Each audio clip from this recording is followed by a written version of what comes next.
नमस्ते, मैं अमोल कुमार आप सभी बच्चों का स्वागत करता हूं ज्ञान गंगा ट्यूटोरियल के डिजिटल प्लेटफार्म पे। आज मैं पढ़ाऊंगा आप लोगों का जीव विज्ञान के पाठ संख्या 5 का वंश गति के आणविक आधार में डीएनए के बारे में। पहला टॉपिक है 5.1 टॉपिक है डीएनए। जैसे आप देख रहे हैं अभी अभी खूब चर्चित न्यूज चल रही है और मैं आपको इस तरीके से पढ़ाऊंगा कि आप हिंदी भाषी बिहार बोर्ड के बच्चे हिंदी भाषी से आप ऑटोमेटिक कन्वर्ट हो जाएंगे अंग्रेजी मीडियम में और आप बिहार बोर्ड से नीट तक के सवालों को हल कर लीजिए। मेरा स्लोगन है कि बिहार बोर्ड से नीट तक आप देख रहे हैं, तो इस प्रकार से मैं आपको बतलाऊंगा इस टॉपिक से कि आप बिहार बोर्ड के सवाल को तो हल करोगे ही, साथ में इस टॉपिक से जो भी आज तक प्रीवियस ईयर नीट में पूछा गया है या पूछे जाने की संभावना है उसको मैं अभी हाथों हाथ आपसे सॉल्व करवाऊंगा और मुझे पूरा विश्वास है कि आप सॉल्व कर लीजिएगा। तो बने रहे मेरे साथ इस पूरे वीडियो में, कहीं पे भी स्किप करेंगे तो आपको समझ में नहीं आएगा। तो चल यहाँ पे देखें, हमको भी पढ़ना है डीएनए के बारे में। समझ रहे हैं कि डीएनए हमारे शरीर में एक प्रकार का केमिकल्स का निर्माण करता है। वह केमिकल्स प्रोटीन्स के रूप में भी हो सकते हैं, वह केमिकल्स हार्मोन्स के रूप में हो सकते हैं, वह केमिकल एंजाइम्स के रूप में हो सकते हैं। यह हमारे शरीर के वातावरण को, हमारे शरीर के आहार व्यवहार विचार सबको यह कंट्रोल करके रखता है। अभी एक प्रकरण आप खूब अच्छा सुन रहे होंगे कि एक ज्योति मौर्य नाम की एसडीएम थी, उनकी वो पहले आलोक मौर्य उनके पति थे, उनके साथ रह रही थी, उनके साथ उनके 2 बच्चे भी हैं। लेकिन जैसे वह पढ़ने के लिए प्रयागराज गए और उनका वातावरण बदला, जैसे ही वातावरण बदला तो डीएनए का जो केमिकल कंपोजिशन था वो भी बदला। पति से दूर होने के साथ अब वहाँ घर पे रह रही थी, अब चली गई हॉस्टल में। हॉस्टल में जाने के बाद हॉस्टल का वातावरण क्या होता है सबको मालूम है। घर की जो माँ की दुलारी थी वह पापा की परी बनने की ओर चल गई। तो माँ की दुलारी वाला भी वही डीएनए था, यही डीएनए पापा की परियों के साथ रहकर इसके डीएनए में परिवर्तन होने लगा। जो घर पे केमिकल एक शर्मीली बहू की होनी चाहिए था, वह हॉस्टल में जाकर अब मॉडर्न लड़कियों के साथ रह रहकर मॉडर्न होने लगा उनको। और यह डीएनए परिवर्तन होते होते जब वह नौकरी में आ गई, वह एसडीएम बन गई, तब उनके अगल बगल का वातावरण देखिए, अगल बगल का वातावरण सब ऑफिसरों का मिला, सारा का सारा वातावरण सब ए ग्रेड के ऑफिसरों का मिला। अब जब इनका वातावरण ऑफिसर के मिला तो इनका डीएनए पूरा का पूरा परिवर्तनशील हो गया और यही अब आलोक मौर्य के साथ इनका अब सूट नहीं कर रही थी। आलोक के साथ अब यह सूट नहीं कर रहे थे, इनको सुहा नहीं रहा था।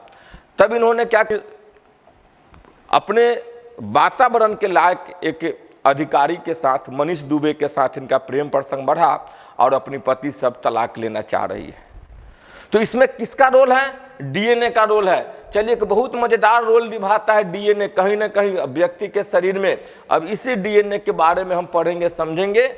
आज की कहानी एसडीएम से स्टार्ट करते हैं और चलते हैं डीएनए। इसमें डीएनए का क्या रोल होता है, कैसे बना होता है, किन किन चीज़ों से मिलकर बना होता है, या बदलता है तो कैसे बदलता है, किसके साथ बदल जाता है। तो इन सभी चीज़ों को रहस्य पर्दा उठाएंगे इस पूरे लेक्चर में। तो बने रहिए आप मेरे वीडियो के साथ। बड़ी मजेदार टॉपिक है, आप इससे किसी भी चीज का संदर्भ को निकाल सकते हैं। अब समझिए कि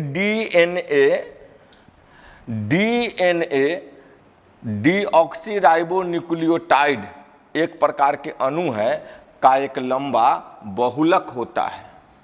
अब समझे बहुलक क्या होता है, तो आपको मैं बताता हूं कि जैसे आप यह देख लिए, एक साइकिल का चैन सभी लोग देखे होंगे। इस चैन को और जूम कीजिए, लंबा कीजिए। यहाँ पे देखिए यह चैन क्या है, आपस में कुंडलित है और इसको लंबा कर दिए तो फैल गया। अब इस चैन में से एक एक पत्ती को निकाल, देखिए एक एक पीस, एक एक पत्ती मिलकर इस पूरे लंबा चैन को बनाया है। ठीक उसी प्रकार इस डीएनए को बनाने में डीऑक्सीराइबोन्यूक्लियोटाइड यानी एक एक डीऑक्सीराइबोन्यूक्लियोटाइड मिलकर ये पूरे डीएनए का निर्माण किए हैं। तो लंबा बहुलक मतलब बहुत सारे कौन चीज आपस में जुड़ गए हैं, तो डीऑक्सीराइबोन्यूक्लियोटाइड, या हम शॉर्टकट में कह सकते हैं न्यूक्लियोटाइड। न्यूक्लियोटाइड। न्यूक्लियोटाइड का यह बहुलक है, कौन? डीएनए। तो पहला समझ गया कि डीएनए है क्या, तो डीएनए जो है एक लंबा चैन है, किसका बना होता है? तो न्यूक्लियोटाइड का बना होता है। बस यह लाइन आप समझ गए होंगे। अब नेक्स्ट लाइन में हम चलते हैं।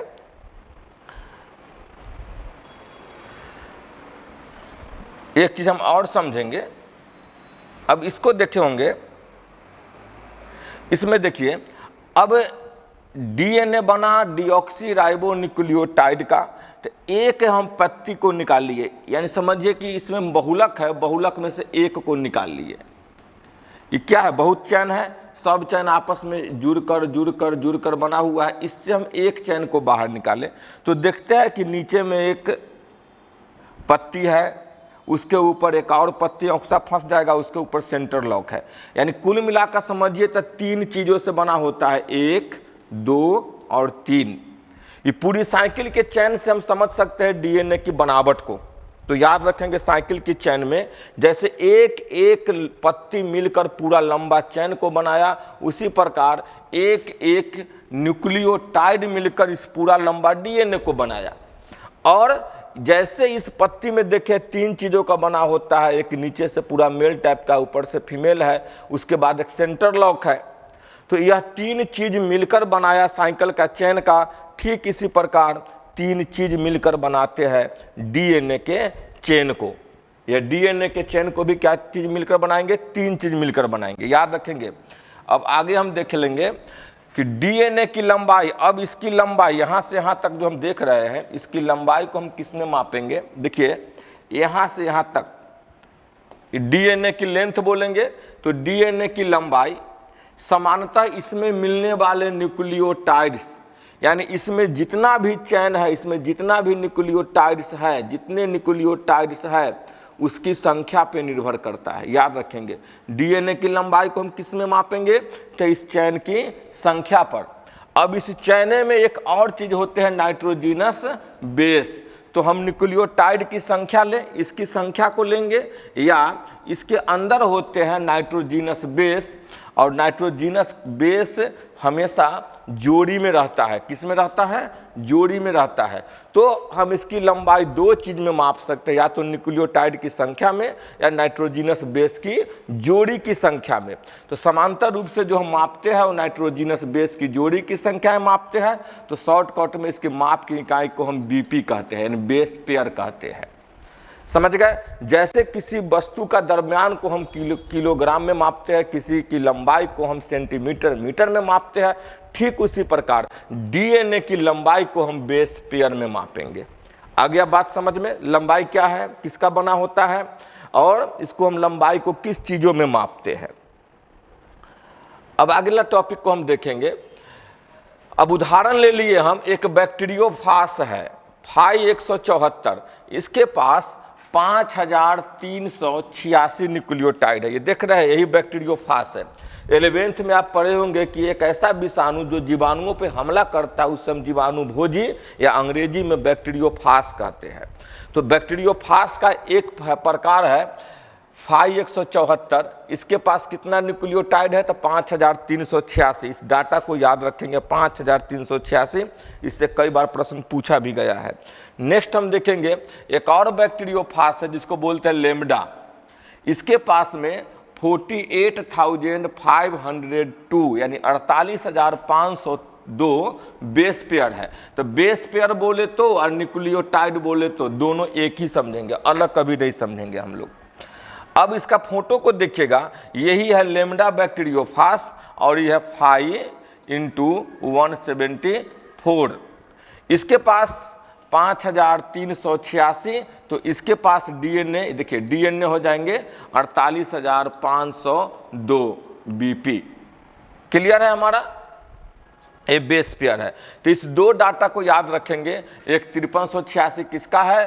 तो फाई 174 का। 48,502 किसका है? तो जीवाणु भोजी का है। इसमें हम एक चीज और याद कर लेंगे, हम मनुष्य के बारे में, अपने बारे में, मानव के बारे में, कि एक मानव के डीएनए में कितनी लंबाई होती है, कितनी बेस पेयर होती है। तो हम ले कोई मनुष्य की फोटो को हम ले लिए, पहले समझेंगे। मनुष्य के पास 2 प्रकार की कोशिका होंगे, इस मनुष्य की फोटो के लिए हम जानते हैं कि प्रत्येक मनुष्य एक एक कोशिकाओं की बनी होती है।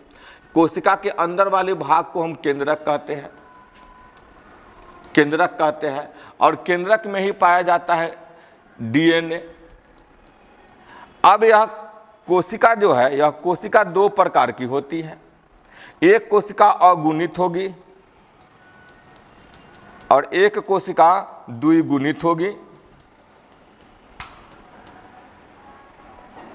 द्विगुणित होंगे तो अगुणित को हम लोग समझ रहे हैं कि एन से इंडिकेट करते हैं, द्विगुणित को 2n से। अंग्रेजी में द्विगुणित को डिप्लॉयड, अगुणित को हैप्लॉयड कहते हैं। अगुणित में क्या होता है, जो क्रोमोसोम जो होता है, इसमें क्रोमोसोम अकेला होगा। अगुणित में क्रोमोसोम कैसा होगा, अकेला होगा। और द्विगुणित में कैसा होगा क्रोमोसोम, तो जोड़े में होंगे। याद रखें, अगर क्रोमोसोम जोड़े में है तो उसको हम द्विगुणित कोशिका बोलते हैं, क्रोमोसोम अकेला है तो उसको हम अगुणित कोशिका बोलते हैं। तो मानव में दो कोशिका नर और मादा को मिलाकर एक अंडाणु और शुक्राणु, केवल अंडाणु और शुक्राणु अगुणित होते हैं। बाद बाकी जितने भी सेल शरीर को ले लेंगे, बाल ले, आँख ले, नाक ले, कान ले, जिसमें से सेल को निकालेंगे सब का सब द्विगुणित होगा। तो अगुणित द्विगुणित में बदल जाएंगे तो मनुष्य के द्विगुणित डीएनए में इसकी संख्या हो जाएगी 6.6 गुने 10⁻⁹। याद रखेंगे, इतना BP, इतना बेस पेयर्स हो जाएंगे। और अगुणित में हो जाएंगे, इसका आधा कर दीजिए, इसका आधा, केवल इसका आधा, पूरे का आधा नहीं, केवल इसकी आधा करेंगे तो इसका आधा हो जाएगा। अगुणित में जब पूछा जाए तो इसका हो जाएगा 3.3 गुने 10⁹ BP। तो आपको यह तीन चीज याद हो गए होंगे। बैक्टीरियोफाज में लेम्डा, बैक्टीरियोफाज में डीएनए की लंबाई, फाई 174 में डीएनए की लंबाई, मानव के अंदर अगुणित में डीएनए की लंबाई और द्विगुणित में डीएनए की लंबाई। इससे प्रश्न पूछे हैं, इससे प्रश्न पूछे गए हैं और किस प्रकार से पूछ सकते हैं आपको नीट एग्जाम में, इसका मैं एक उदाहरण प्रस्तुत करता हूं। आप देखिए इस प्रश्न को, पढ़िए इस प्रश्न को पहले अच्छे तरीका से, समझिए पहले अच्छे तरीका से। किसी भी प्रश्न को हम बनाने से पहले प्रश्न को समझे कि कहता क्या है। अब अंग्रेजी में भी पढ़िए, हिंदी में भी पढ़िए, आपको दोनों में समझ में आएगा। द नंबर्स ऑफ न्यूक्लियोटाइड्स, यानी न्यूक्लियोटाइड्स की संख्या पूछ रहा है किसके अंदर, तो फाई 174 बैक्टीरियोफाज के अंदर। कितना आसान है अंग्रेजी में भी समझना, हिंदी में भी हम लिख दिए कि फाई 174 बैक्टीरियोफाज में न्यूक्लियोटाइड की संख्या है। अब ऑप्शन में चलिए आप देखते हैं हम लोग ऑप्शन को। पहला ऑप्शन है 5386, दूसरा ऑप्शन है 3586, तीसरा ऑप्शन है 2500, चौथा ऑप्शन है 5286। तो आप लोग को अभी तुरंत पढ़े हो, याद होगा इसका डाटा। देखिए इसका आंसर हो जाएगा 5386। एक प्रश्न बन गया। मैंने पहले शुरू में ही कहा था कि आप सभी बच्चे धैर्यपूर्वक पूरे वीडियो को देखें। हमारे ऑफलाइन में है तो पूरे क्लास को आप पढ़े, और आपसे बनेगा, आपसे ही बनेगा और मैं आपसे ही बनवाऊंगा। और वादा करता हूं कि आपको केवल बायो के दम पर ही नीट में क्वालिफाई करवा के बतलाऊंगा। तो चलिए अब दूसरी प्रश्न को देखते हैं। अब इस प्रश्न को पढ़िए। The number of nucleotides base pairs BP in lambda phase is, lambda phase में न्यूक्लियोटाइड बेस जोड़े की संख्या है। तो अब इसका ऑप्शन को भी देखेंगे।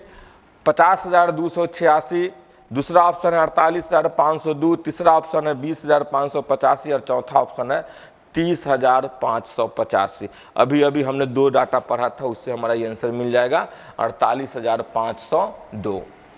अब देखिए एक तीसरा प्रश्न है जो मैंने पढ़ाया, उसी से प्रश्न आएगा। आपके बीच प्रश्न है कि base pair in haploid content of human DNA is. अभी हमने लिखाया भी था आपको, हैप्लॉइड में और डिप्लॉइड में कितने डीएनए की लंबाई होती है। तो इसका यही क्वेश्चन पूछ रहा है कि मानव डीएनए की अगुणित सामग्री यानी अगुणित कोशिका में बेस जोड़े होते हैं। कितने बेस जोड़े होते हैं, पहला देखिए, दूसरा देखिए, तीसरा देखिए और चौथा ऑप्शन को देखिए। अब आप गेस कीजिए कि क्या सही होगा। बिल्कुल आप जो गेस कर रहे हैं वही आंसर होगा, क्योंकि अभी आपने पढ़ा है और आपने जो थ्योरी पढ़ा है उससे अलग कोई आंसर हो ही नहीं सकता है। तो अभी तक आपने 3 प्रश्नों को किया, 3 प्रश्न आप लोग को समझ में आ गए होंगे।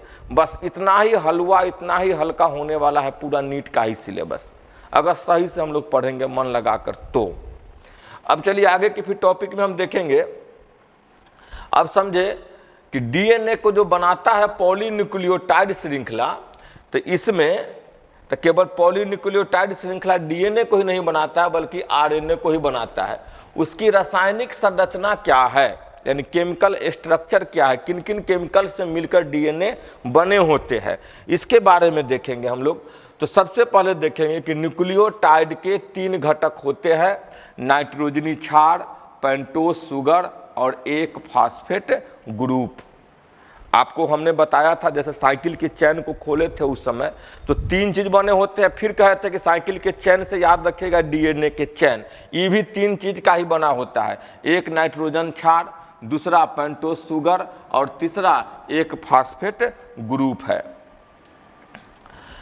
इसमें भी वही है, 1 pentose sugar, 1 cyclic nitrogen base and 1 phosphoric acid. और इसके केमिकल स्ट्रक्चर को भी देखेंगे, यह शुगर है तो एक शुगर मिला, दूसरा इसमें मिलेंगे एक नाइट्रोजिनस बेस और तीसरा जो केमिकल्स मिलेंगे वह मिलेंगे एक फास्फोरिक एसिड या फास्फेट ग्रुप।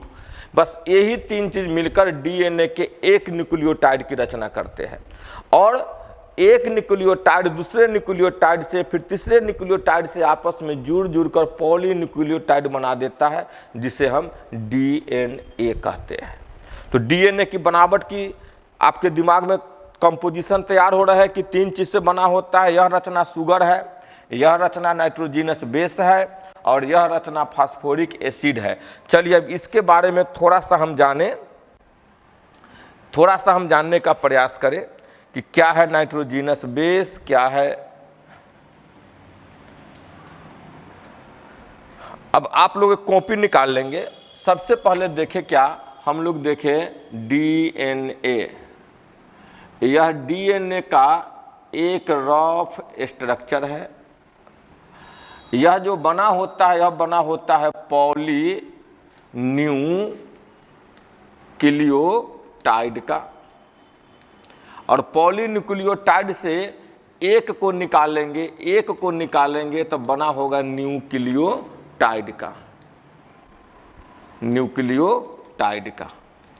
अब यह न्यूक्लियोटाइड बना होता है 3 चीज का। पहला बना होगा पेंटोस शुगर का, अभी हमने देखा उसका संरचना को। दूसरा बना होगा नाइट्रोजिनस बेस का, याद नाइट्रोजिनस बेस का। और तीसरा बना होता है फास्फोरिक एसिड का। याद रखेंगे 3 कंपोनेंट मिलकर एक न्यूक्लियोटाइड को बनाते हैं और एक एक न्यूक्लियोटाइड आपस में जुड़कर पॉलीन्यूक्लियोटाइड बनाते हैं जो डीएनए की संरचना का निर्माण करता है। अब हम समझेंगे कि पेंटोस शुगर है क्या। पेंटोस का मतलब समझिए 5 कार्बन से बना हुआ एक रिंग, 5 कार्बन से बना हुआ एक रिंग है। अब इस रिंग को समझेंगे पहले हम लोग,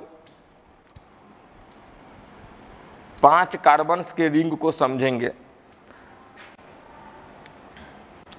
इसको बनाइएगा भी, साथ साथ बनाइएगा आप हमारे साथ।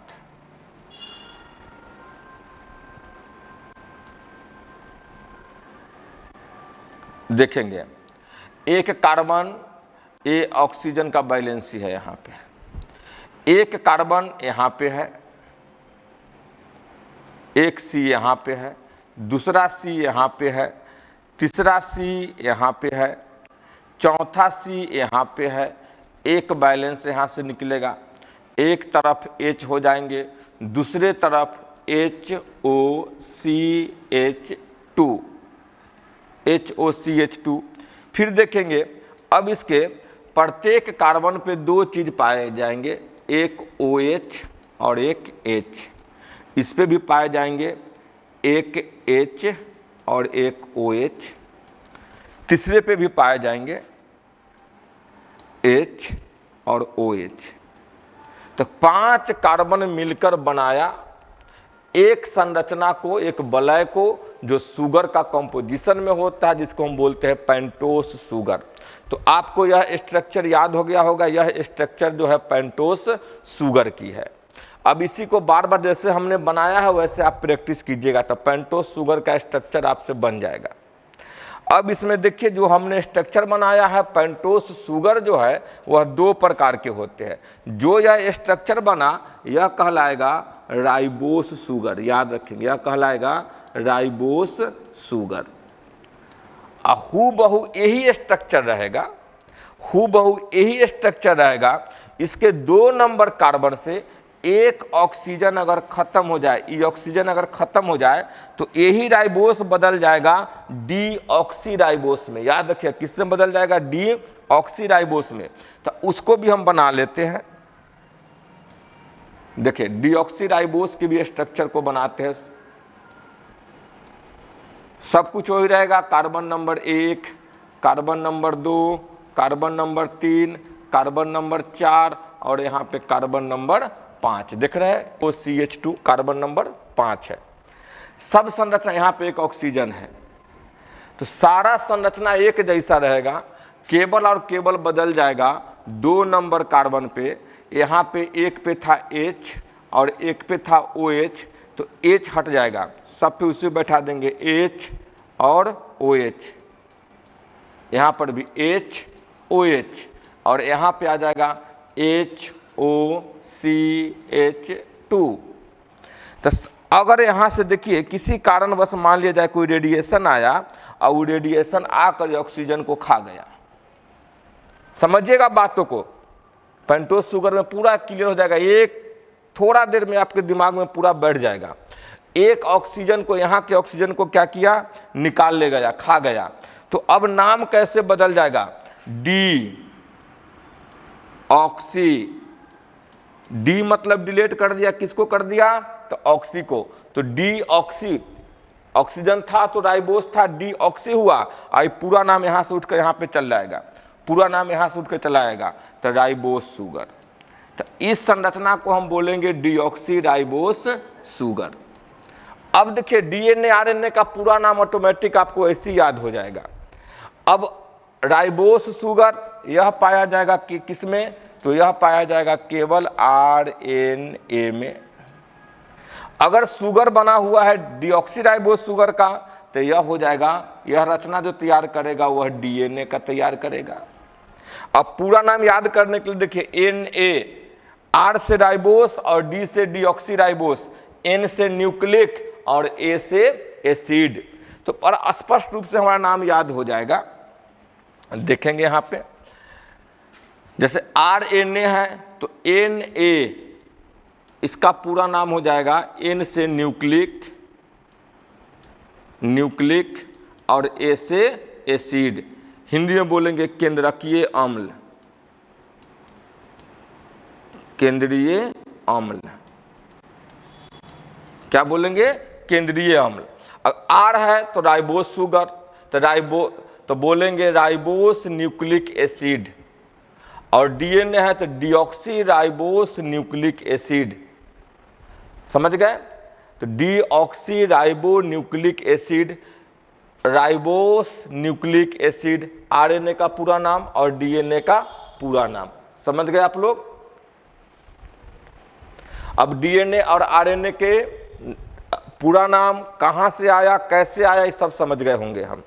तो यही जो है अब समझेंगे कि डीएनए की संरचना तैयार होता कैसे है। तो यह स्ट्रक्चर देख रहे हैं, पेंटोस शुगर का हमारा काम खत्म हो चुका है। पेंटोस शुगर 2 प्रकार के होते हैं, काम खत्म हो चुका है। अब ये दोनों इसके साथ जुड़ता कैसे है, दोनों जुड़ता कैसे है, पहले कौन जुड़ता है, बाद में कौन जुड़ता है, जुड़ने के बाद क्या बनेगा। तो अब देखिए जैसे ही पेंटोस शुगर में, याद रखेंगे, जैसे ही पेंटोस शुगर में नाइट्रोजीनस बेस सबसे पहले आकर जुड़ेगा, ये कहेगा कि हम आकर जुड़ेंगे 1 नंबर में। इसका लिखाया हुआ क्षेत्र है 1 नंबर। किसके साथ जुड़ेगा, तो हम जानते हैं कि सबसे अच्छा बॉन्ड बनाने वाला जो ग्रुप होता है हाइड्रोक्सिल होता है। तो OH ग्रुप के साथ रिप्लेस कर जाएगा, कौन रिप्लेस कर जाएगा, तो नाइट्रोजीनस बेस। इसके पास भी जुड़ जाएगा, कौन चीज जुड़ जाएगा, तो नाइट्रोजिनस बेस। तो एक नंबर से जब भी जुड़ेगा OH के साथ बॉन्ड बनाएगा नाइट्रोजिनस बेस। कौन सा बॉन्ड बनाएगा अभी आगे बतलाते हैं। तब यह रचना बदलकर अब यह कहलाएगा न्यूक्लियोसाइड। जैसे नाइट्रोजिनस बेस जुड़ा तो कहलाएगा न्यूक्लियोसाइड। अब जब 2 नंबर पे जुड़ गया, 1 नंबर पे जुड़ गया नाइट्रोजिनस बेस, अब बच्चा किसका? फास्फोरिक एसिड का। अब फास्फोरिक एसिड कहेगा कि हम भी जुड़ जाएंगे, तो ई हमेशा जाकर जुड़ेगा 5 नंबर कार्बन से। तो अब 5 नंबर से कौन चीज जुड़ेगा? देखिए OH ग्रुप से आकर जुड़ जाएगा कौन चीज? तो ये फास्फेट जुड़ गया। यहां से भी कौन जुड़ गया? तो एक फास्फेट जुड़ गया। तो प्रत्येक न्यूक्लियोटाइड जो बनेगा, चाहे DNA का बने या RNA का बने, याद रखिएगा, उसके 1 नंबर पे हमें हमेशा नाइट्रोजिनस बेस रहेंगे और 5 नंबर पे हमेशा फास्फोरस रहेगा और 3 नंबर फ्री OH होंगे। 3 नंबर पे फ्री OH होंगे। तो यह संरचना आप याद रखिएगा कि हमेशा किसी भी न्यूक्लियोटाइड के 1 नंबर कार्बन पे नाइट्रोजिनस बेस जुड़ते हैं। जैसे नाइट्रोजिनस बेस जुड़ते हैं उसका नाम हो जाता है न्यूक्लियोसाइड। और जब न्यूक्लियोसाइड जुड़ गया तब उसके 5 नंबर पे जाकर फास्फेट जुड़ जाते हैं, तो बन गया न्यूक्लियोटाइड। अब देखिए एक फार्मूला की तहत हम लोग याद कर लेंगे। क्या याद करेंगे? देखें, सबसे पहले शुगर है। यह शुगर राइबोस भी हो सकता है और डीऑक्सी राइबोस भी हो सकते हैं। इसके साथ जुड़ेंगे नाइट्रोजिनस बेस, तब यह कहला जाएगा न्यूक्लियोसाइड। न्यूक्लियोसाइड और न्यूक्लियोसाइड बन गया। और जब न्यूक्लियोसाइड के जुड़ जाएगा 1 नंबर पे फास्फेट, तब यह कहलाएगा न्यूक्लियोटाइड। तो आप समझ गए होंगे कि एक न्यूक्लियोटाइड को बनाने के लिए शुगर चाहिए, पेंटोस शुगर। वह राइबोस भी हो सकते हैं या डीऑक्सी राइबोस भी हो सकते हैं, लेकिन हमेशा उनके नाइट्रोजिनस बेस जुड़ेंगे 1 नंबर कार्बन पे और फास्फोरस जब भी जुड़ेंगे तो 5 नंबर कार्बन पे। तो शुगर के साथ जैसी नाइट्रोजिनस बेस जुड़ गया यह कहला जाएगा न्यूक्लियोसाइड, और न्यूक्लियोसाइड से फास्फोरिक एसिड जुड़ गया तो कहला जाएगा न्यूक्लियोटाइड। तो शुगर को हम लोग समझ गए होंगे। अब चले थोड़ा सा एनिमेशन में, यहाँ पे देखिएगा शुगर का, राइबोस शुगर का सूत्र देखेंगे हम लोग और डीऑक्सी राइबोस शुगर का भी सूत्र देखेंगे। जो संरचना हमने आपको वहाँ बनाया सेम संरचना यहीं पे है।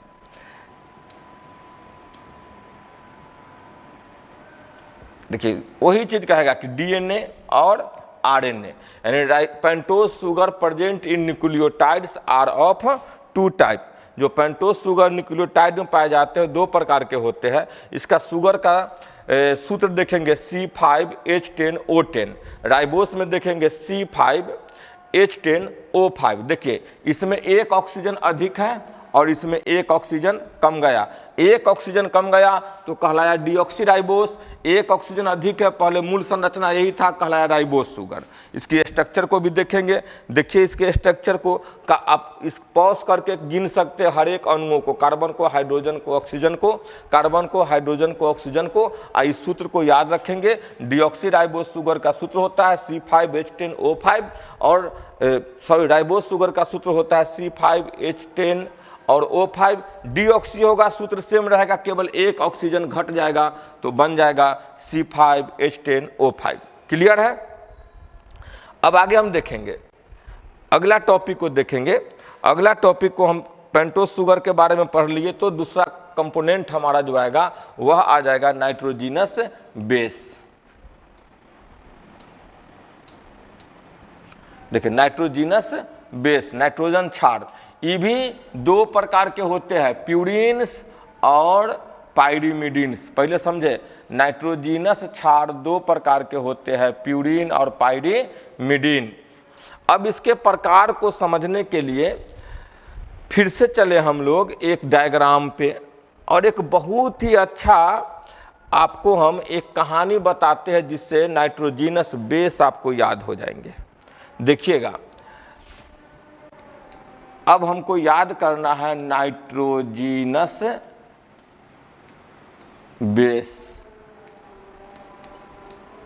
देखिए अंग्रेजी शब्द को हूबहू हम हिंदी के लिपि में ढाल रहे हैं आप लोगों को अच्छे तरीके से समझने के लिए। अब एक कहानी समझिए, इसके टाइप को याद करने के लिए, प्रकार को समझने के लिए। एक काफ़ी मज़ेदार मैं एक कहानी को कहूँगा जिससे आपको याद हो जाएगा, उससे 5 शब्द केवल निकालिएगा, गलत सेंस में नहीं चलेंगे। देखिए, एक खूबसूरत लड़की बाजार करके सुनसान रास्ते से गुजर रही थी कि 2-4 लफुआ जो है उसको रोक लिया, और उसमें से एक जो उसका हेड ऑफ लफुआ था वह सामने आकर और उसके सामने जाकर खड़ा हो गया। तो लड़की बोली, क्या है जी? समझिएगा, बोली क्या है जी? लड़की बोली क्या है? जैसी रोका तो लफुआबा कहता है पप्पी। पप्पी। तो जैसी पप्पी नाम सुनी, लड़की का पारा जो है गुस्से से 7वें आसमान पे चढ़ गई। अब बोलती है ए जी, गुस्सा में बोली ए जी, और उसके भीड़ में आगे लड़की बढ़ा हुआ जा रही है। लड़की गुस्सा में जा रही है और लफुआबा को समझ में आ रहा है कि हमरा ही जो है से बात शायद मानकर पप्पी देने आ रही है। उसके मन में दूसरे लड्डू फूट रहा है, और जैसे नजदीक में गई, हाथ पीछे से सोट रही थी, दे चाटा चटाक से ना उसके गाल पे। तो बोली ए जी। तो ए जी पर लफुआबा रुक गया। देखिए, ए जी पर लफुआबा क्या हुआ? रुक गया। तो जैसी बोला क्या है, तो बोला पप्पी। तो लड़की बोली कि ए जी।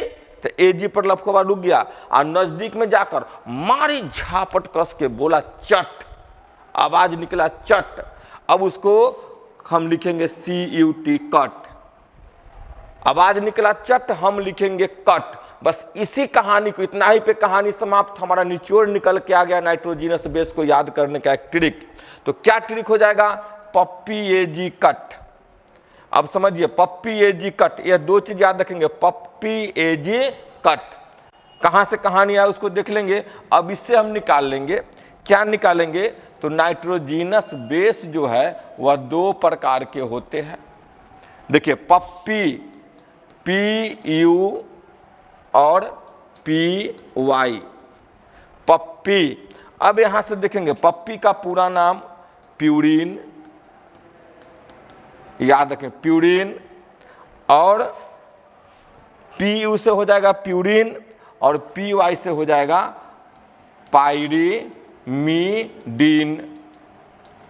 याद रखेंगे। अब लड़की उसके बाद क्या बोली थी आपको याद होगा? उसके बाद बोली थी ए जी। तो ए को अलग लिख लीजिए और जी को अलग लिख लीजिए, और नजदीक में जाकर उसको मारी थी चाटा चटाक सीना।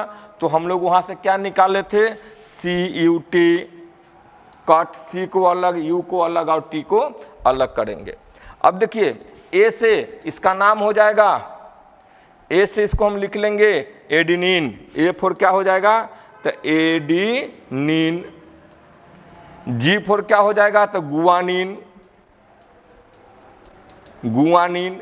सी से क्या हो जाएगा? तो साइटोसिन, साइटोसिन। यू से क्या हो जाएगा? तो यूरासिल, और टी से क्या हो जाएगा? तो थाइमिन, थाइमिन। इस प्रकार नाइट्रोजीनस बेस के सभी प्रकारों को हम पढ़ लिए। अब समझिए, एक क्या था? PU, पप्पी से याद रखेंगे। नाइट्रोजीनस बेस 2 प्रकार के, पप्पी। तो पप्पी से 2 शब्द आया, PU, PY। PU से प्यूरिन, PY से पायरीमिडीन। और प्यूरिन 2 प्रकार के, AG, ए से एडिनिन, जी से गुआनिन, और पायरीमिडीन 3 प्रकार के हो जाएंगे, सी से साइटोसिन, यू से यूरासिल, और टी से थाइमिन। यह याद हो जाएगा। अब यहाँ से जब पूरा याद हो गया तो हम समझेंगे कि प्यूरिन जो होता है वह डबल रिंग का होता है। यह डबल रिंग का बना होता है, यानी 2 रिंग आपस में जुड़ते हैं। और पायरीमिडीन जो होता है यह सिंगल रिंग का बना होता है। एक एक चीज को कंसेप्ट समझते चलिएगा। प्यूरिन 2 रिंग का बना होता है, पायरीमिडीन सिंगल रिंग का बना होता है। प्यूरिन जो है वह सब में पाया जाता है, एडेनिन गुआनिन दोनों जो है यह पाया जाएगा। ये दोनों RNA में भी पाया जाएगा और DNA में भी पाया जाएगा। यहाँ से देखेंगे ये दोनों जो है एडेनिन और गुआनिन, इस सब में पाया जाएगा, यानी RNA में भी पाया जाएगा और DNA में भी पाया जाएगा। यानी प्यूरिन में कोई झगड़ा नहीं है, झगड़ा हो जाता है पायरिमिडीन में।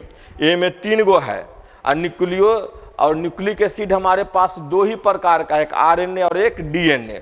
तो इसमें से C जो है मुदूसी बन जाता है, ये कहता है कि हम दोनों में रहेंगे, तो ये रहता है RNA में भी और यह रहता है DNA में भी। अब यहाँ से बंटवारा हो जाएगा। यूरासिल जो है सबसे पहले कहता है कि ना, हमारा पहले से जो दोस्त था हम उसी में रहेंगे, बदल गया उसमें नहीं रहेंगे। तो पहले से कौन चीज़ बना था? राइबोस, राइबोस से बदलकर डीऑक्सीराइबोस बना था। तो यू जो है यूरासिल, यह पहलुके दोस्त के पास रहता है RNA के पास में। और टी जो कहता है कि ना, हम पुरनका घर में न रहेंगे, हम नयका घर में जाएंगे। तो नयका घर कौन बन गया? DNA।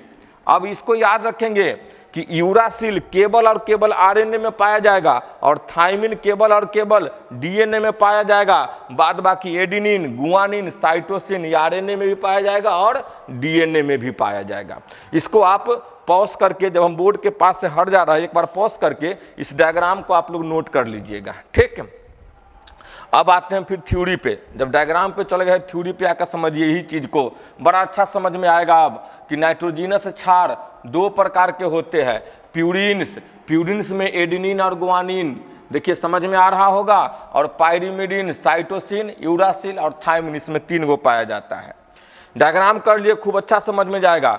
सब्सटीट्यूटेड प्यूरिन्स, यानी प्यूरिन्स के सब्सटीट्यूट कौन कौन चीज होते हैं, तो देखेंगे इसका स्ट्रक्चर देखेंगे तो प्यूरिन्स में 9 गो मेंबर होते हैं, 9 सदस्य होते हैं, और डाइसाइक्लिक रिंग होता है, डबल रिंग होता है, देखिए डबल रिंग का बना होता है। और इसके पास जो है दोनों रिंग यानी 2 रिंग्स ज्वाइंट होंगे कैमा पोजीशन पे, तो चौथा और 5वें पोजीशन पे। देखिए तस्वीर को, आपके बीच तस्वीर लेकर देखिए, डबल रिंग है। सदस्य कितने हैं तो गिनिए, 1 2 3 4 5 6, एक रिंग में 6। अब दूसरा में देखिए 7 8 9, तो कितने मेंबर्स है? प्यूरिन्स में 9 मेंबर्स है। और रिंग कितना है तो एक रिंग यह हो गया और दूसरा रिंग यह हो गया। दोनों रिंग कहाँ पे जुड़ल होंगे तो 5वां पे, चौथा और 5वां से आपस में जुड़ल होंगे, ठीक। अब इसमें देखिए नाइट्रोजन की संख्या कितनी है तो नाइट्रोजन की संख्या 3 है मात्र।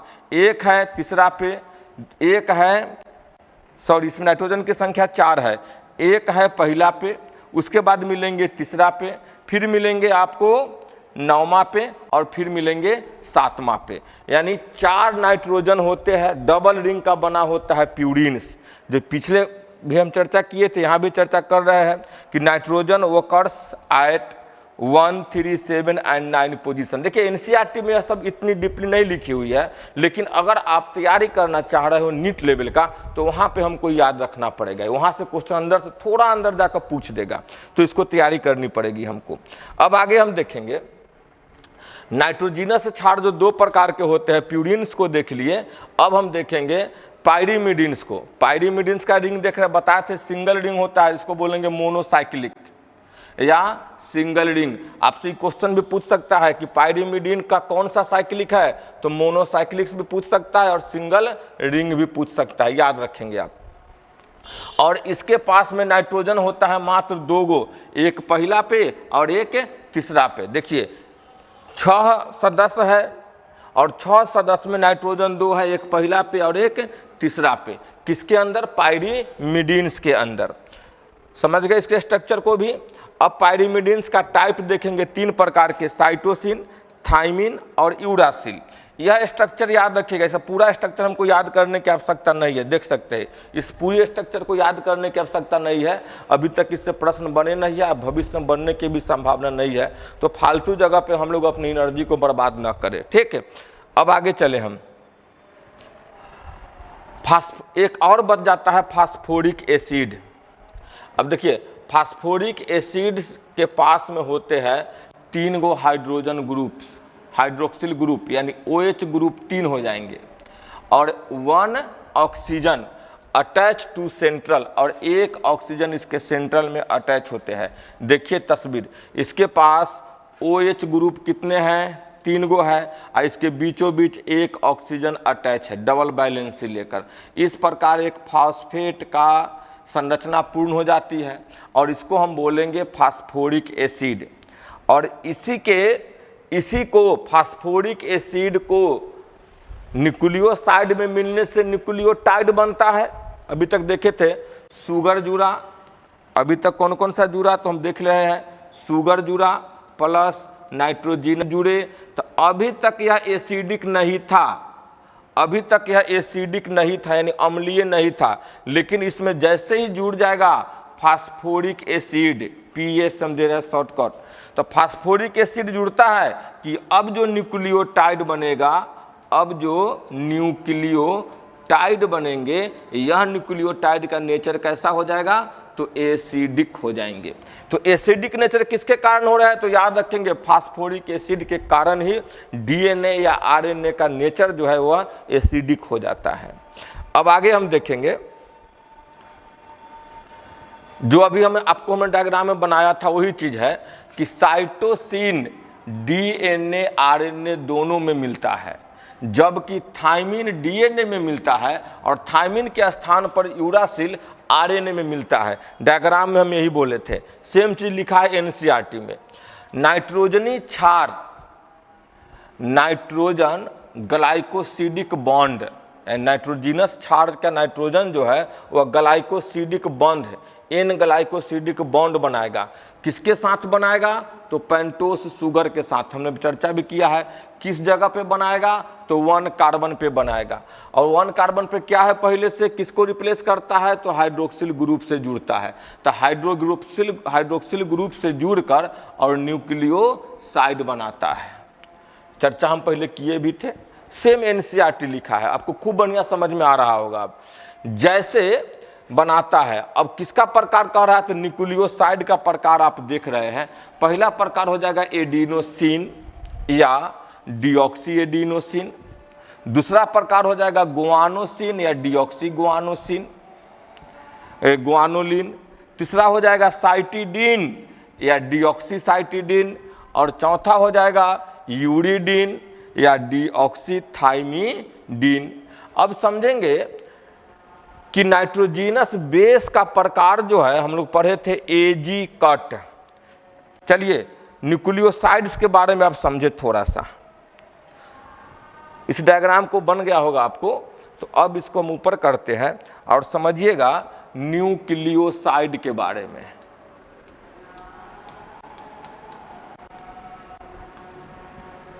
हम समझेंगे न्यूक्लियोसाइड के बारे में। तो अभी तक हम क्या पढ़े, ये पेंटोस शुगर है। ये पेंटोस शुगर किस प्रकार का है, राइबोस का है। राइबोस के नाइट्रोजन 1 नंबर पे, राइबोस का 1 नंबर कार्बन पे यहाँ पे OH ग्रुप है और इसके साथ बॉन्ड लगाएगा।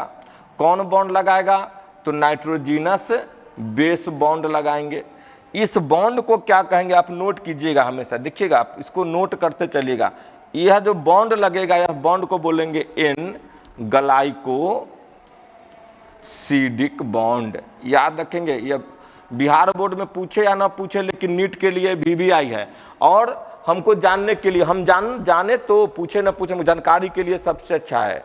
खाली केवल परीक्षा बेस ही नहीं, हम पढ़े पढ़ाई के लिए, पढ़े जानकारी के लिए, पढ़े अपने ज्ञान के लिए। केवल कागज पर 4 अक्षर लिख देने से डिग्री के लिए नहीं पढ़े, पढ़े हम अपने ज्ञान के लिए पढ़े। तो चलिए ज्ञान के लिए पढ़ रहे थे। 1 नंबर कार्बन पे OH होता है, उससे नाइट्रोजिनस बेस जुड़ते हैं। किस बॉन्ड से जुड़े, तो एन ग्लाइकोसिडिक बॉन्ड से जुड़े। अब नाइट्रोजिनस बेस का प्रकार 4 होगा, हम लोगों ने पढ़ा था 4 प्रकार के होंगे। अगर एडिनिन जुड़ेगा इससे तो कहलाएगा एडिनोसाइन, गुआनिन जुड़ेगा तो कहलाएगा गुआनोसाइन, अगर साइटोसिन जुड़ेगा तो कहलाएगा अगर साइटोसिन जुड़ा तो कहलाएगा साइटिडीन। अब यहाँ पे मालूम है कि राइबोस शुगर के साथ T नहीं जुड़ेगा, कौन जुड़ेगा, U, और U जुड़ा तो कहलाएगा यूरिडीन। आ गया बात समझ में। अब यहीं पर देखेंगे, यह शुगर राइबोस नहीं होकर यह शुगर कैसा हो जाएगा, डीऑक्सी राइबोस है। मान लिया जाए कि यह शुगर डीऑक्सी राइबोस शुगर है। सब घटना सेम होगा, नाम केवल बदल जाएगा किसका, तो नाइट्रोजीनस बेस का। इसमें भी बॉन्ड वही बनेगा, बॉन्ड भी सेम बनेगा, सब कुछ सेम होंगे, केवल नाम बदल जाएंगे। देखिएगा, केवल नाम बदल जाएंगे। अगर यहाँ पे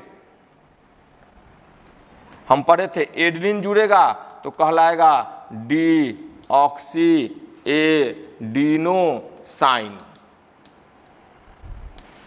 तो एजी सब में मिलता है। गुआनिन जुड़ेगा तो कहलाएगा डीऑक्सीगुआनोसाइन। अगर साइटोसिन जुड़ेगा तो कहलाएगा डीऑक्सीसाइटिडीन। अगर थाइमिन जुड़ेगा, इसमें यूरासिल नहीं होगा, तो कहलाएगा थाइमीडीन। क्लियर। तो चार प्रकार का आरएनए में और 4 प्रकार के डीएनए में, तो कुल मिलाकर न्यूक्लियोसाइड की संख्या हो गई 8। अब किसको क्या बोलेंगे आपको समझ में आ गया होगा। एक बार वीडियो को थोड़ा सा फिर प्रीवियस कीजिएगा, फिर देखिएगा, प्रीवियस कीजिएगा, फिर देखिएगा, आपको अच्छे तरीके से सुन कर देख कर आपको याद हो जाएंगे। अब चलिए फिर आगे हम चलते हैं टॉपिक्स में। यहाँ हम समझ गए हैं यूरासिल के बारे में। देखेंगे अगला एक जुड़ेगा, वह जुड़ेगा फास्फेट समूह। आप समझेंगे फास्फेट समूह फास्फोएस्टर बॉन्ड से जुड़ता है। किससे जुड़ रहा है, तो न्यूक्लियोसाइड के 5वें कार्बन से हाइड्रोक्सिल समूह से जुड़ जाता है, तब यह रचना न्यूक्लियोटाइड का निर्माण होता है। यानी जैसे ही अब इसे, जैसे गुआनोसिन या जैसे ही न्यूक्लियोसाइड से जुड़ जाएगा फास्फेट ग्रुप, जैसे ही जुड़ जाएगा वह कहलाएगा न्यूक्लियोटाइड। किससे जुड़ेगा, तो वह जुड़ेगा हमेशा 1 नंबर कार्बन से। फिर से हम लोग देखें वही लाइन जो हम पहले बताए थे। अब यहाँ पे चलिए मान लिया जाए कोई भी एक न्यूक्लियोसाइड लेते हैं हम। देखिए संरचना को लीजिएगा, अब समझ रहे हैं 1 नंबर, 2 नंबर, 3 नंबर, 4 नंबर और यहाँ पे 5 नंबर। 5 नंबर पे क्या है, HOCH2 है। 1 नंबर पर क्या था, OH था। तो अब 1 नंबर के OH के साथ जुड़ गया, मान लिया जाए कि एडेनिन, तब यह न्यूक्लियोसाइड जो कहलाएगा वो कहलाएगा एडिनोसाइन, या अगर शुगर डीऑक्सी हो गए तो कहलाएगा डीऑक्सीएडिनोसाइन। समझ गए होंगे। अब क्या होगा, यह हो जाएगा न्यूक्लियोसाइड। यह रचना जो है अभी न्यूक्लियोसाइड है। इसके 3 नंबर पे H और OH हमेशा यह फ्री रहेगा, किसी दूसरे न्यूक्लियोटाइड से बॉन्ड बनाने के लिए यह फ्री रहेगा। अब इसके 5 नंबर पे जुड़ जाएगा फास्फेट ग्रुप। 5 नंबर पे जुड़ जाएंगे फास्फेट ग्रुप, फास्फेरिक एसिड। अब फास्फेरिक एसिड जैसे जुड़े फास्फेट ग्रुप में बदल गए और यह पूरी रचना अब कहलाएगी न्यूक्लियोटाइड। न्यूक्लियोटाइड यानी एक न्यूक्लियोटाइड का निर्माण कर लिया। ठीक इसी प्रकार से सभी न्यूक्लियोटाइड के 5वें नंबर पे, याद रख 5वें नंबर पे फास्फेट होंगे।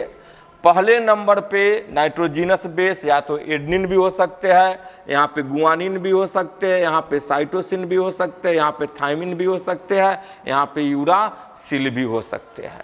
समझ गए। तो इन 5 में से कोई होगा, जैसा जुड़ेगा वैसा एडिनोसाइन यानी वैसा न्यूक्लियोसाइड का नाम बन जाएगा। और उसी न्यूक्लियोसाइड में फिर जुड़ जाएगा केवल फास्फेट ग्रुप, 1 नंबर से जुड़ेगा। और जो 1 नंबर से जुड़ता है, 5 नंबर से जुड़ता है, इस जुड़ने वाले बॉन्ड को बोलेंगे फास्फोएस्टर बॉन्ड। फास्फोएस्टर बॉन्ड याद रखेंगे। फास्फोरस जो 5वें कार्बन पे जुड़ता है वह बॉन्ड कहलाता है फास्फोएस्टर बॉन्ड। और 1 नंबर कार्बन पे जो नाइट्रोजिनस बेस जुड़ता है वह कहलाता है एन ग्लाइकोसिडिक बॉन्ड। तो 2 बॉन्ड याद रखेंगे, न्यूक्लियोटाइड में 2 बॉन्ड लगते हैं, जहां नाइट्रोजिनस ग्लाइकोसिडिक बॉन्ड और जहां पे फास्फेट जुड़ेंगे वह कहलाएगा फास्फोएस्टर बॉन्ड। इस प्रकार से एक न्यूक्लियोटाइड की रचना कंप्लीट हो गई। अब दूसरा न्यूक्लियोटाइड होंगे, तीसरा न्यूक्लियोटाइड होंगे, तो अब समझिएगा कि दूसरा न्यूक्लियोटाइड जो होगा वह कहां पे जुड़ेगा।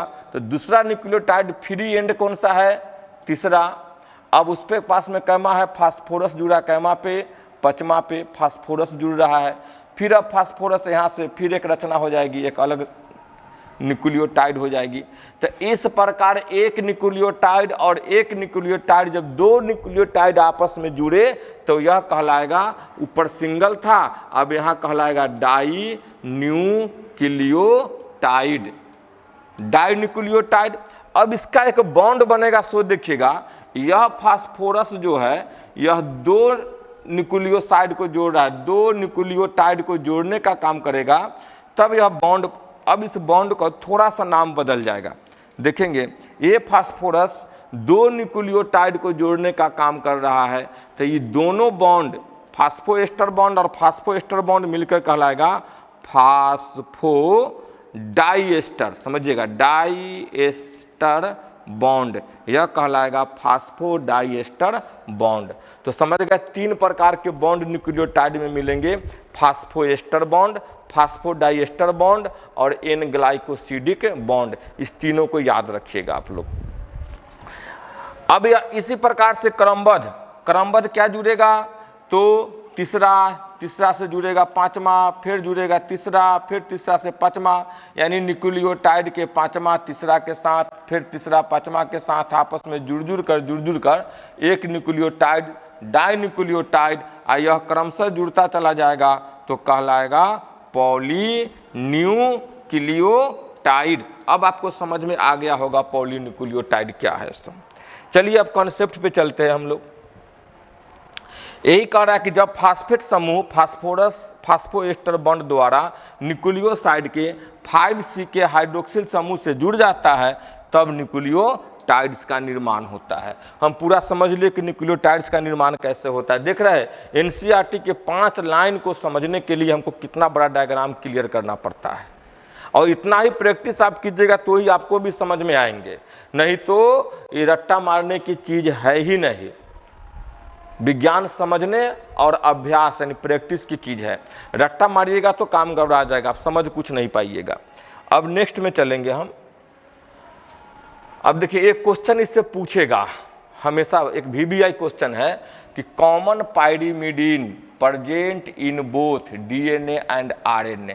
अब पाइरीमिडीन में कौन सा है जो DNA और RNA दोनों में पाया जाता है। ऑप्शन देखिए, पहला ऑप्शन है साइटोसिन, दूसरा है गुआनिन, तीसरा है एडिनिन और चौथा है थाइमिन। तो अब पहले देखिए पिरीमिडीन में होता क्या है, तो पिरीमिडीन में होता है CUT कट। अब किस में पाया जाएगा, दोनों में कौन पाया जाता है, तो हम पढ़े थे कि U केवल और केवल RNA में पाया जाएगा, T केवल और केवल DNA में पाया जाएगा और C बोथ में पाया जाएगा। तो आंसर आप देख लीजिए, आंसर क्या होगा, तो आंसर हो जाएगा साइटोसिन दोनों में पाया जाता है। इससे 3 क्वेश्चन बन सकते हैं। यहाँ पूछा pyrimidine present in both DNA and RNA, cytosine. अगर यहाँ पे बोथ नहीं रहकर केवल RNA पूछता तो आंसर हो जाएगा हमारा यूरासिल, आंसर हो जाएगा यूरासिल। अगर केवल DNA पूछेगा तो आंसर हो जाएगा हमारा थाइमिन। यानी MCQ 1, समझिएगा MCQ 1 संभावना है इससे 3 क्वेश्चन बनने का। कॉन्सेप्ट हमारा क्लियर है, तीनों बन जाएगा हमसे। अब नेक्स्ट देखेंगे हम लोग, एनसीईआरटी के लाइन को ही पढ़िएगा। 2 न्यूक्लियोटाइड्स 3 और 5 यानी एक तीसरा कार्बन 5वां कार्बन फास्फोएस्टर बॉन्ड द्वारा जुड़कर डाई न्यूक्लियोटाइड का निर्माण करता है। इस तरह से माने एक, देखिए यहाँ पे एक फास्फोरस, एक का ये तीसरा है तो दूसरा का ये 5वां है। देख रहे हैं, एक का तीसरा तो दूसरे का 5वां है, ये तीसरा है तो इसका 5वां है। फिर ये 3 हो जाएगा, फिर ये 5 हो जाएगा, फिर इसका ये तीसरा पर OH फ्री है, यहाँ पे फास्फोरस है तो पांचवा हो जाएगा। यानी एक फास्फोरस जो है 2 न्यूक्लियोटाइड को 3 और 5 कार्बन के बीच में जोड़ने का काम करते हैं।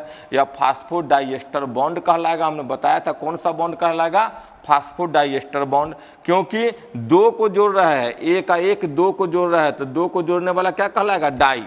तो किस कौन जोड़ रहा है, तो फास्फोरस जोड़ रहा है, तो फास्फोडाइएस्टर।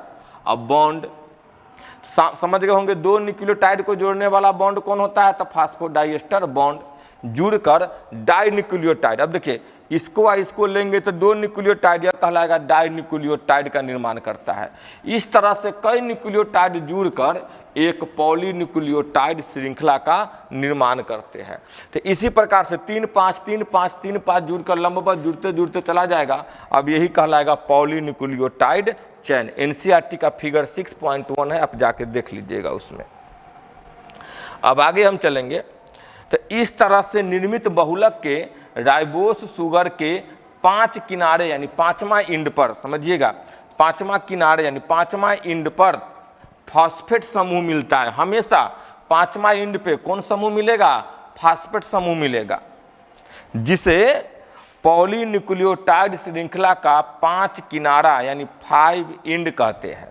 ठीक इसी तरह से बहुलक के दूसरे किनारे पर शर्करा मुक्त 3 हाइड्रोक्सिल समूह से जुड़ा होता है। अब हमेशा याद रखने की चीज है कि 5वां पर हमेशा क्या जुड़ल होगा, जहां 5वां होगा तो समझेंगे फास्फोरस है, जहां तीसरा इंड है तो क्या है, OH हाइड्रोक्सिल फ्री है। याद रखिएगा, नहीं तो लोग ऑनर्स तक कंप्लीट कर जाते हैं, उनको 5 और 3 में अंतर समझ में नहीं आता है कि 5 क्या है और 3 क्या है। तो आप इस कंसेप्ट को गहराई से समझिएगा कि 5 और 3 क्या है, तो कार्बन का छोर है, और 5वें छोर पे हमेशा कौन जुड़ल रहेगा न्यूक्लियोटाइड में, तो 5वें छोर पे हमेशा फास्फोरस जुड़े रहेंगे, और तीसरा छोर हमेशा फ्री रहेगा। फ्री मतलब वहाँ पे OH, फिर कोई दूसरा न्यूक्लियोटाइड आके यहाँ पे जुड़ सकते हैं। ठीक है, इसको समझ गए होंगे आप। अब चलिए, पॉलीन्यूक्लियोटाइड श्रृंखला के आधार बैकबोन ऑफ पॉलीन्यूक्लियोटाइड चैन का निर्माण शर्करा और फास्फोरस से होता है, और नाइट्रोजनी क्षार शर्करा अंश से जुड़ा होता है जो आधार से प्रक्षेपित होता है। अब इसको एक फोटो की तरह समझेंगे। DNA का एक लंबा चैन बना, तो लंबा चैन किससे बना, तो ऊपर में phosphorus sugar, phosphorus sugar, phosphorus sugar, ऊपर में फास्फोरस है, नीचे में शुगर पे खत्म हो जाएगा। जहाँ पे फास्फोरस होगा तो समझेंगे इसको 5वां किनारा, जहाँ पे शुगर है समझेंगे ये तीसरा किनारा है और OH है, 5वां किनारा है और फास्फोरस है। तो इस प्रकार शुगर फास्फोरस DNA के बैकबोन यानी रीढ़ की हड्डी का निर्माण करता है। जैसे लंबवत में कौन जुड़ा हुआ है, तो phosphorus sugar, phosphorus sugar, phosphorus sugar. तो इसलिए DNA के आधार यानी DNA का बैकबोन हम किसको बोलेंगे, तो DNA का बैकबोन बोलते हैं फास्फोरस और शुगर को। अब है नाइट्रोजिनस बेस, यह कहाँ होता है, तो यह अंदर की तरफ होता है और शुगर से जुड़ल होता है। यह अंदर की तरफ होगा, प्रक्षेपित यानी अंदर की तरफ होगा, और जुड़ल होगा किससे, तो शुगर से। तो इस पर बैठा दीजिए, एडेनिन है, गुआनिन है, साइटोसिन है, बैठा दे हम लोग। तो यह एक रचना देख लिया है कि नाइट्रोजिनस बेस जो है शुगर से जुड़कर प्रक्षेपित होता है, भीतर की ओर होता है। अब आगे देखेंगे, इसी संरचना को देखिए, हमने यह लाइन डायग्राम बनाया था, नीचे एनसीईआरटी की तस्वीर को देखिएगा। शुगर देखिए यहाँ पे phosphorus sugar, phosphorus sugar, phosphorus sugar, phosphorus sugar, यह मिलकर बनाया बैकबोन। यह क्या बनाया, बैकबोन, यह बनाया बैकबोन। और इसके अंदर में देखेंगे, इसके अंदर में देखिए, इसके भीतर की ओर एडेनिन है, थायमिन है, गुआनिन है और साइटोसिन है जो प्रक्षेपित होती है। समझ गए होंगे इस लाइन को भी और इस फोटो को भी। अब आगे हम देखेंगे, RNA में थायमिन 5 मेथिल यूरासिल यानी थायमिन का दूसरा नाम है मेथिल यूरासिल की जगह पर यूरेसिल मिलते हैं। यानी समझिए कि ये तो DNA का फोटो है, तो तो यह अगर आरएनए का होगा तो आरएनए के जगह पर थायमिन नहीं पाया जाएगा, थायमिन के जगह पर क्या पाया जाएगा, तो थायमिन के जगह पर यूरासिल पाया जाएगा। एक चीज़ हमेशा याद रखिए, थायमिन का ही दूसरा रासायनिक नाम क्या है, तो मेथिल यूरासिल। कई बार क्वेश्चन पूछा है थायमिन का रासायनिक नाम क्या है, तो मेथिल यूरासिल नाम है। अब नेक्स्ट लाइन पे चलेंगे हम लोग, नेक्स्ट लाइन पे चलेंगे। ये फोटो को देखिएगा, ये फोटो है फ्रेडरिक मेस्चर का। इन्होंने सबसे पहले केंद्रकीय पदार्थ यानी डीएनए को खोजा था। किसमें खोजा था, तो पस सेल में खोजा था। अब देख रहे हैं यह जंतु कोशिका है, इसके अंदर यह केंद्रक है, जंतु कोशिका की अंदर की केंद्रक को देख रहे हैं, और इस केंद्रक के अंदर का जो डीएनए था, जो केंद्रकीय पदार्थ था, उसका खोज करने वाले वैज्ञानिक थे फ्रेडरिक मेस्चर। और इन्होंने उस समय नाम दिया था न्यूक्लिन, लिखा हुआ है, इसका नाम क्या दिया था, न्यूक्लिन नाम दिया था। अब आगे देखिए, इसी को लिखा हुआ है, फ्रेडरिक मेस्चर ने 1869 में केंद्रक में मिलने वाले अम्लीय पदार्थ यानी डीएनए की खोज की थी। उसने इसका नाम न्यूक्लिन दिया था। तो सबसे पहले डीएनए से एक प्रश्न आएंगे, वीवीआई ऑब्जेक्टिव में भी पूछ सकता है, और ये जनरल कंपटीशन या किसी भी कॉम्पिटिटिव एग्जाम के लिए वीवीआई प्रश्न है कि डीएनए का खोज किसने किया था, तो फ्रेडरिक मेस्चर ने किया था। उसका नाम उन्होंने क्या दिया था, तो न्यूक्लिन दिया था। कब खोजा था, तो 1869 ईस्वी में खोजा था। इस डाटा को याद रखिएगा। उसके बाद एक और वैज्ञानिक आते हैं, मॉरिस विल्किंसन और रोजलिंड फ्रैंकलिन द्वारा।